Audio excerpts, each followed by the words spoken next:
For people in the village of Nasho, 60-year-old Anastas Tabarot is a hero. He brought electricity to the small hamlet 3 months ago when he supervised the building of a small hydroelectric power facility. Now Tabarot has come back to Nasho to check that everything's working properly. He constructed the plant with men from the village. Here at the water's source was where it all began.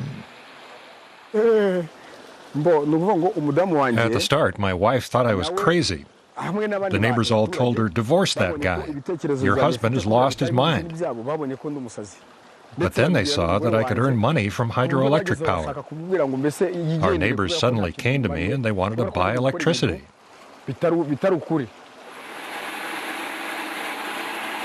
The most amazing thing about the story is that Tabarot taught himself how to build a generator to convert the water power into electricity.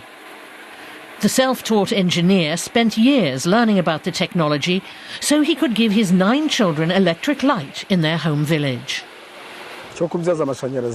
We were poor, and we wanted to earn money and get electricity for our village. We had nothing other than diesel generators and petroleum.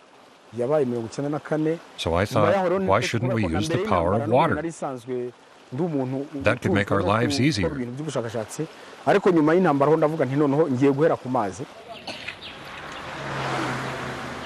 200 households in Nasho now enjoy electricity.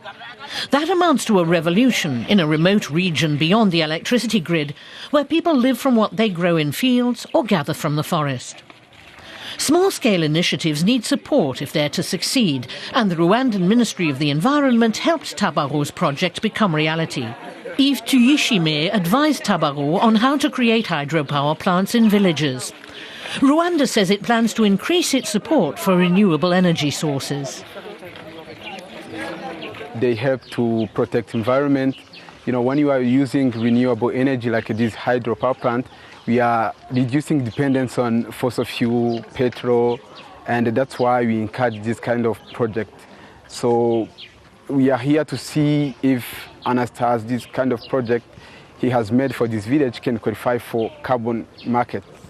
There's a way they can get carbon credit so that to finance this project.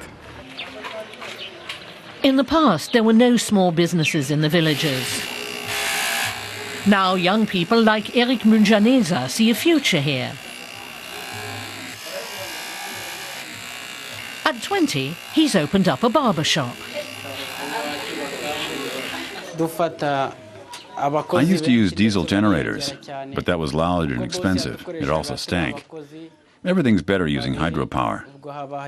I've hired assistants to cope with demand.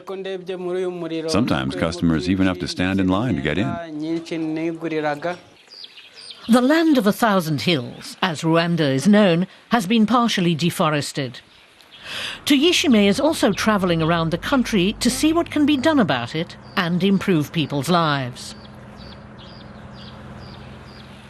One of his success stories has come to the village of Mandela, outside the Rwandan capital, Kigali. Many of the residents are women who narrowly escaped ethnic genocide 20 years ago. The war left a village full of widows and orphans. Tuyishime introduced them to the Wonder Bag.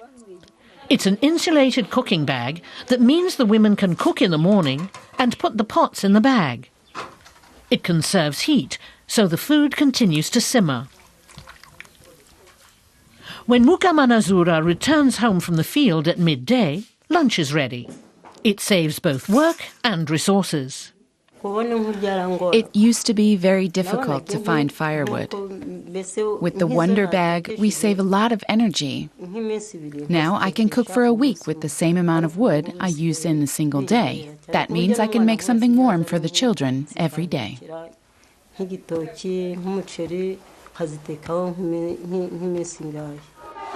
The average price of a Wonder Bag is $25, well beyond these women's means. Tuyishime and his ministry are trying to get Rwandan villagers to save enough energy for the country to be able to sell carbon emission credits. Carbon finance helps to cut down the price. You know, these Rwanda bags are very expensive for these people to afford, but through carbon finance, carbon money comes to subsidize these Rwanda bags so that people can access them free of charge. Back to Anastase Tabarou in Nasho. He's looking forward to returning to his home village, about 300 kilometers away. He also has a dream for the whole of Rwanda. I'm old now. I'd like to teach the next generation how to build small hydroelectric power plants. I'd like them to continue my work and use all the water power that Rwanda has at its disposal.